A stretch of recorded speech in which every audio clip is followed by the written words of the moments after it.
ഇയാനി ക്രിയേഷൻസിലേക്ക് എല്ലാവർക്കും സ്വാഗതം. നമ്മൾ ഇന്ന് ഒരു ഫേസ് മാസ്ക് ആണ് കേട്ടോ ചെയ്യാൻ പോകുന്നത്. അപ്പോൾ അതെ, ഞാൻ മാസ്ക് ചെയ്യാൻ വേണ്ടിയിട്ട് കോട്ടന്റെ തുണിയാണ് എടുത്തിരിക്കുന്നത്. 2 ചെറിയൊരു കഷ്ണം തുണിയാണ് നമുക്ക് മാസ്കിന് ആവശ്യം. അപ്പോൾ തുണി എടുക്കുമ്പോൾ നമ്മൾ കോട്ടന്റെ ഉണ്ടെങ്കിൽ അത് തന്നെ എടുക്കുക കേട്ടോ. അതും 2 കഷ്ണം തുണി നമുക്ക് വേണം. അതുപോലെ തന്നെ നമ്മൾ മാസ്കിന് വേണ്ടിയിട്ട് തുണി എടുക്കുമ്പോൾ പഴം തുണിയൊന്നും ആരും എടുക്കരുത്. ഞാൻ ഇതിപ്പോ ഒരു ടോപ്പ് തയ്ക്കാൻ വേണ്ടിയിട്ട് വാങ്ങിയ പുതിയ തുണിയാണ്. ഇതിൽ നിന്ന് 2 ചെറിയ കഷ്ണം ഇങ്ങനെ അങ്ങോട്ട് കട്ട് ചെയ്ത് എടുത്താണ് കേട്ടോ. അപ്പൊ നമ്മളൊരു ചുരിദാർ അല്ലെങ്കിൽ നൈറ്റിയൊക്കെ തയ്ച്ചു കഴിയുമ്പോൾ നമുക്ക് ഒത്തിരി കട്ട് പീസ് ബാക്കി വരും. അതുകൊണ്ട് ചെയ്യാവുന്ന കാര്യമേ ഉള്ളൂ. അതുപോലെ തന്നെ നമ്മൾ ഇന്ന് മാസ്ക് ചെയ്യുന്നത് തയ്യൽ മെഷീൻ ഒന്നും ഉപയോഗിച്ചല്ല കേട്ടോ. അപ്പൊ എല്ലാവരുടെയും വീട്ടില് തയ്യൽ മെഷീൻ ഉണ്ടാവണമെന്നില്ലല്ലോ. അപ്പൊ തയ്യൽ മെഷീൻ ഇല്ലാത്ത ആൾക്കാർക്കും മാസ്ക് ഒന്ന് ചെയ്തെടുക്കാമല്ലോ. അപ്പൊ ഈ 2 കഷ്ണം തുണീനെ അങ്ങ് നിവർത്തി നമുക്കൊന്ന് ഇട്ട് കൊടുക്കാം. ഇനി നമുക്ക് വേണ്ടത് ഒരു പ്ലേറ്റോ അല്ലെങ്കിൽ ഇതുപോലത്തെ ഒരു സ്റ്റീലിന്റെ പാത്രമാണ് കേട്ടോ. അപ്പൊ ഞാനിന്ന് കാണിക്കാൻ പോകുന്നത് നമ്മൾ മുതിർന്ന ആൾക്കാർക്ക് വേണ്ടിയിട്ടുള്ള ഫേസ് മാസ്ക് ആണ്. അപ്പൊ നിങ്ങൾ കുട്ടികൾക്കാണ് എടുക്കുന്നതെങ്കിൽ ചെറിയൊരു കറിപ്പാത്രം എടുത്താൽ മതി. ഇത്രയും വലിയ പാത്രം ആവശ്യമില്ല കേട്ടോ. അപ്പൊ ഇതിന്റെ വിഡ്ത്ത് എത്ര ഇഞ്ചാണെന്ന് പറഞ്ഞുതരാം. 10 ഇഞ്ചിലെ ഒരു പ്ലേറ്റ് ആണ് നമുക്കിന്ന് ആവശ്യം. 10ഓ 11ഓ ആവാം, കുഴപ്പമില്ല. പക്ഷെ 8, 9 ആവാൻ പാടില്ല കേട്ടോ. കാരണം നമുക്ക് മാസ്കിന് ഒട്ടും വീതി ഉണ്ടാവത്തില്ല, കുഞ്ഞായി പോവും. നമ്മുടെ മൂക്കിനൊന്നും കവറിങ് നമുക്ക് കിട്ടത്തില്ല. അപ്പൊ ഇങ്ങനത്തെ ഒരു പാത്രം എടുത്തിട്ട് നമുക്കിങ്ങനെ വെച്ചിട്ട് ഇതൊന്ന് വരച്ചെടുക്കാം ആദ്യമേ. അപ്പോൾ നമുക്ക് ഇതിങ്ങനെ ഒന്ന് റൗണ്ട് ആയിട്ടങ്ങ് വരച്ചങ്ങ് എടുക്കാം. അപ്പൊ ദാ ഇങ്ങനെ ഒന്ന് വരച്ച് നമ്മൾ എടുത്തിട്ടുണ്ട്. ഇനി ഇതൊന്ന് കട്ട് ചെയ്യണം. അതാ ഞാൻ ഇതൊന്ന് കട്ട് ചെയ്ത് എടുക്കാൻ പോവുകയാണ്. അപ്പോൾ നമ്മൾക്ക് ഇതുപോലത്തെ ഒരു കത്രികയൊന്നും ഇല്ലെങ്കിൽ നമ്മുടെ വീട്ടിൽ നമ്മൾ എന്തെങ്കിലുമൊക്കെ ചെയ്യാൻ വേണ്ടിയിട്ട് വാങ്ങി വയ്ക്കുന്ന പ്ലാസ്റ്റിക്കിന്റെ കത്രിക ഉണ്ടാവത്തില്ലേ, അതാണെങ്കിലും മതി. അത് വെച്ചിട്ട് ഒന്ന് റൗണ്ട് ആയിട്ടൊന്ന് കട്ട് ചെയ്തെടുക്കാം കേട്ടോ. അപ്പോൾ നമ്മളിത് ഇങ്ങനെ ഒന്ന് റൗണ്ട് ആയിട്ട് ഇതൊന്ന് കട്ട് ചെയ്ത് എടുത്തിട്ടുണ്ട്. ഇനി നമ്മൾ ചെയ്യേണ്ടത് ഇതിങ്ങനെ ഒന്ന് 2 ആയിട്ടങ്ങ് മടക്കിയിടുക. മടക്കിയിട്ടിട്ട് നമുക്കിതിന്റെ സെന്ററിൽ ഇങ്ങനെ വെച്ചിട്ട് ഇതൊന്ന് 2 ആയിട്ടൊന്ന് കട്ട് ചെയ്തങ്ങ് എടുക്കാം. ഇതുപോലെ ഇങ്ങനെ ഒന്ന് 2 ആയിട്ട് കട്ട് ചെയ്ത് എടുക്കുവാണേ. എന്നിട്ട് നമ്മൾ ചെയ്യേണ്ടത് ഇത് വീണ്ടും ഇങ്ങോട്ടേക്ക് ഒരു മടക്കും കൂടെ, എന്നിട്ട് ഇവിടെയും ഒന്ന് കട്ട് ചെയ്ത് നമുക്ക് കൊടുക്കാം.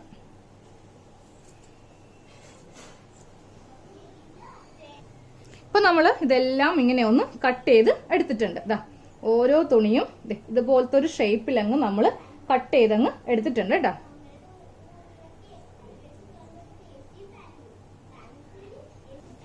ഇനി നമ്മൾ ചെയ്യേണ്ടത് ഈ പീസ് എല്ലാം അങ്ങോട്ട് മാറ്റി വെക്കാം. നമുക്കിപ്പോ 2 കഷ്ണം ഇങ്ങനെ എടുക്കാം. അതെ, നല്ല വശം ഇങ്ങനെ ഇടുക. തുണിയുടെ നല്ല വശം ഇതാണ്, ഇത് ഇതിന്റെ ഉൾവശമാണ്. നല്ല വശം ഇങ്ങനെ ഇട്ടുകൊടുക്കുക. അതേപോലെ തന്നെ ഈ തുണിയുടെ നല്ല വശം, രണ്ടിന്റെയും നല്ല വശങ്ങൾ തമ്മിൽ നമ്മളിങ്ങനെ വെച്ച് കൊടുത്തിട്ട് നമുക്ക് ഈ ഭാഗം കണ്ടോ, അതായത് ഇവിടെ ഇങ്ങനെ ഒരു ആർച്ച് പോലെ വരുന്ന ഭാഗമില്ലേ, ഇവിടെ നമുക്ക് സൂചി നൂലിനാണ് കേട്ടോ നമ്മൾ ചെയ്യാൻ പോകുന്നത്. അപ്പൊ ഞാനിവിടെ സൂചി നൂലും എടുത്തിട്ടുണ്ട്. അപ്പൊ 2 വഴികളാണ് നമുക്ക് മിഷൻ ഇല്ലാതെ ചെയ്യാൻ പറ്റിയത്. ഒന്ന് സൂചി നൂലും കൊണ്ട് തയ്ച്ചെടുക്കാം, അതുമല്ലെങ്കിൽ നമുക്ക് പശ വെച്ചിട്ട് ഒട്ടിച്ചെടുക്കാം. അപ്പൊ പശയാകുമ്പോഴുള്ള കുഴപ്പം വരുന്നത് ചില ആൾക്കാർക്ക് അലർജി ഉണ്ടാവും. കാര്യം നമ്മൾ മാസ്ക് മൂക്കിലാണ്, മൂക്കിനും വായ്ക്കും പ്രൊട്ടക്ഷൻ ഉപയോഗിക്കുന്നത്. അപ്പോൾ അലർജി ഉള്ളവർക്ക് പശ ഉപയോഗിക്കുകയാണെങ്കിൽ അതിൻ്റെതായ ബുദ്ധിമുട്ടുകൾ വരും. പക്ഷേ സൂചി നൂലാകുമ്പോൾ നമുക്ക് യാതൊരു കുഴപ്പമില്ല കേട്ടോ. അപ്പോൾ അലർജിയൊക്കെ ഇല്ലാത്തവരാണെങ്കിൽ നിങ്ങൾ പശ വെച്ചിട്ട് ഒട്ടിച്ചോ. പശ ഇങ്ങനെ എടുക്കുക, എന്നിട്ട് ഈ ഭാഗത്ത് പശ ഇങ്ങനെ തേക്കുക, എന്നിട്ട് ഇതിങ്ങനെ ഒട്ടിച്ച് എടുക്കുക. നന്നായിട്ട് ഉണങ്ങണം, ഇല്ലെങ്കിൽ വിട്ടുപോകും. അപ്പൊ ഞാൻ സൂചി നൂലിലാണ് കേട്ടോ ചെയ്ത് കാണിച്ചു തരാൻ പോകുന്നത്. അപ്പൊ ഞാൻ സൂചി നൂലും ഇങ്ങനെ ഒന്ന് കോർത്ത് എടുത്തിട്ടുണ്ട് കേട്ടോ. എന്നിട്ട് നമുക്ക് ഈ ഭാഗത്ത് ഒന്ന് കൈക്ക് തന്നെ ഇതൊക്കെ ഇങ്ങനെ ഒന്ന് ലെവൽ കറക്റ്റ് ചെയ്ത് വെക്കാം. എന്നിട്ട് നമുക്ക് കൈക്ക് ഇങ്ങനെ ഒന്ന് സൂചി നൂലും കൊണ്ടിട്ട് കോർത്ത് എടുക്കാം. അപ്പോൾ ഇവിടെ നിന്ന് അറ്റം വരെ ചെയ്തെടുക്കാം കേട്ടോ. അപ്പോൾ ഞാൻ സൂചി നൂലും കൊണ്ടിട്ട് ഇങ്ങനെ അങ്ങ് അറ്റം വരെ കോർത്തെടുത്തിട്ടുണ്ട്. അപ്പോൾ ഇതുപോലെ തന്നെ നമുക്ക് ഈ തുണിയും ഒന്ന് ചെയ്തെടുക്കാം. ആദ്യമേ ഇങ്ങനെ നല്ല വശം വെച്ചിട്ട് രണ്ടാമത്തിന് നല്ല വശം വെക്കുക, ഇവിടെ തുന്നുക. അതുപോലെ എല്ലാ തുണിയും ഒന്ന് ചെയ്ത് എടുക്കുക കേട്ടോ. അപ്പോൾ ഞാനിത് എല്ലാം ഇങ്ങനെ ഒന്ന് തയ്ച്ച് എടുത്തിട്ടുണ്ട് കേട്ടോ. ഇതാ കണ്ടില്ലേ, ഇതേപോലെ തന്നെ എല്ലാ തുണിയിലും ഇങ്ങനെ അങ്ങ് കൈക്ക് തന്നെ അങ്ങ് തയ്ച്ച് എടുത്തിട്ടുണ്ട്. ഇനി നമുക്ക് ചെയ്യേണ്ടത് ഇതിങ്ങനെയൊന്ന് ഓപ്പൺ ചെയ്യാം. ഓപ്പൺ ചെയ്യുമ്പോൾ നമുക്ക് ഇങ്ങനെയാണ് കേട്ടോ മാസ്കിന്റെ ഒരു തുണി കിട്ടുന്നത്. ഇവിടെ ഇങ്ങനെ ഒരു റൗണ്ട് ഷേപ്പിലായിരിക്കും നമുക്ക് കിട്ടുക. അപ്പൊ ഇത് ഇങ്ങനെ വെക്കാം കേട്ടോ, ഉൾവശം ഇങ്ങനെ വെക്കാം. രണ്ടാമത്തെ തുണി ഒന്ന് ഓപ്പൺ ചെയ്യാം.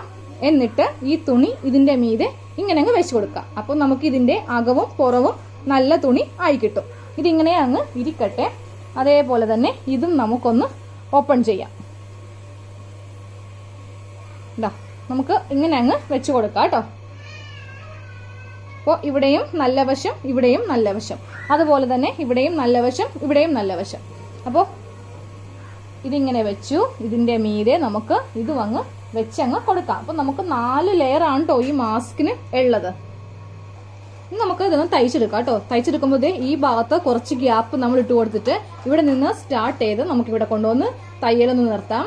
അതുപോലെ തന്നെ താഴെ ഭാഗത്ത് ചെയ്യുമ്പോഴും ഇങ്ങനെ സ്റ്റാർട്ട് ചെയ്ത് നമുക്ക് ഇവിടെ കൊണ്ടുവന്ന് നമുക്കൊന്ന് നിർത്തി കൊടുക്കാം. അപ്പോൾ ഞാൻ ഇവിടെ ഇങ്ങനെ തയ്ച്ചെടുത്തിട്ടുണ്ട്. അതുപോലെ താഴെ ഭാഗത്തും തയ്ച്ചെടുത്തിട്ടുണ്ട്. എന്നിട്ട് നമുക്ക് ഈ ഭാഗത്ത് വെച്ചിട്ട് ഇതിങ്ങനെ നല്ല വശം ഒന്ന് പുറത്തേക്ക് ഇങ്ങനെ എടുക്കാം കേട്ടോ. ഇങ്ങനെ ചെയ്ത് കൊടുക്കുമ്പോൾ ഇതിന്റെ നല്ല വശം കിട്ടും. അപ്പൊ നമ്മളിതേ ഇങ്ങനെ ഒന്ന് നല്ല വശം തിരിച്ചെടുത്തിട്ടുണ്ട്. എന്നിട്ട് ഈ ഭാഗം നമുക്ക് ഇങ്ങനെ ഓപ്പണിംഗ് ആയിരിക്കും കേട്ടോ. അതുപോലെ ഇവിടെ ഇങ്ങനെ ഓപ്പണിംഗ് ആയിരിക്കും. നമ്മളിവിടെ ഇങ്ങനെ ഒന്ന് മടക്കി വെച്ചിട്ട് നമ്മളിതേ ഈ ഭാഗം ഇങ്ങനെ ഒന്ന് ഉള്ളിലേക്കൊക്കെ മടക്കി വെക്കാം. എന്നിട്ട് നൂലൊക്കെ ഉണ്ടെങ്കിൽ അതൊക്കെ ഒന്ന് കട്ട് ചെയ്തങ്ങ് മാറ്റി കൊടുക്കുക കേട്ടോ. ഇങ്ങനെ കൂടെ കട്ട് ചെയ്ത് മാറ്റി കൊടുക്കുക. എന്നിട്ട് ഇതിങ്ങനെ മടക്കിയിട്ട് നമ്മൾ ഇവിടെ വെച്ചിട്ട് ഇങ്ങനെ ഒന്ന് തയ്ച്ചു വെക്കും. ഇവിടെ നമ്മൾ ഇലാസ്റ്റിക് വെച്ച് കൊടുക്കുവേ. അപ്പോൾ ഇലാസ്റ്റിക് ഇല്ലെങ്കിൽ ഇതുപോലത്തെ ഒരു ഹെയർ ബാൻഡ് ആണെങ്കിലും മതി. അതിവിടെ ഇങ്ങനെ വെച്ച് കൊടുക്കുക. എന്നിട്ട് ഇങ്ങനെ അങ്ങ് നമുക്ക് ഒന്ന് സൂചി നൂലിലും ഒന്ന് കോർത്ത് എടുത്താലും മതി. ഇലാസ്റ്റിക് പോലെ തന്നെ ഇതിങ്ങനെ വലിഞ്ഞു കിട്ടുകയും ചെയ്യും. അപ്പോൾ ഇതുപോലെ ഇവിടെ ഒന്ന് ചെയ്തെടുക്കുക കേട്ടോ. അപ്പോൾ നമ്മൾ മാസ്ക് ഇങ്ങനെ അങ്ങ് തയ്ച്ച് എടുത്തിട്ടുണ്ട് കേട്ടോ. ഇതുപോലെ ഹെയർ ബാൻഡ് വെച്ചിട്ടുണ്ട്. ഇലാസ്റ്റിക്കിന് പകരം നിങ്ങൾക്ക് ഇത് വേണമെങ്കിലും യൂസ് ചെയ്യാം.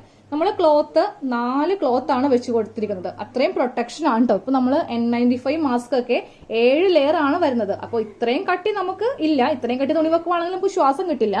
പക്ഷേ എല്ലാവരും ചെയ്യുമ്പോൾ 2 ലെയറിലാണ് ചെയ്യുന്നത്. നമ്മൾ 4 ലെയറിൽ ചെയ്യുക കേട്ടോ. എന്നാലേ കുറച്ചുകൂടി നമുക്ക് പ്രൊട്ടക്ഷൻ കിട്ടുകയുള്ളൂ. ഇപ്പോൾ രണ്ടാമത് വകഭേദമൊക്കെ നമ്മുടെ കൊറോണയ്ക്ക് സംഭവിച്ചിരിക്കുകയാണ്. അപ്പോൾ നമ്മൾ കൂടുതൽ ശ്രദ്ധ കൊടുക്കുക. ഇതുപോലെ 4 തുണി വെച്ചിട്ട് ചെയ്ത് എടുക്കുക.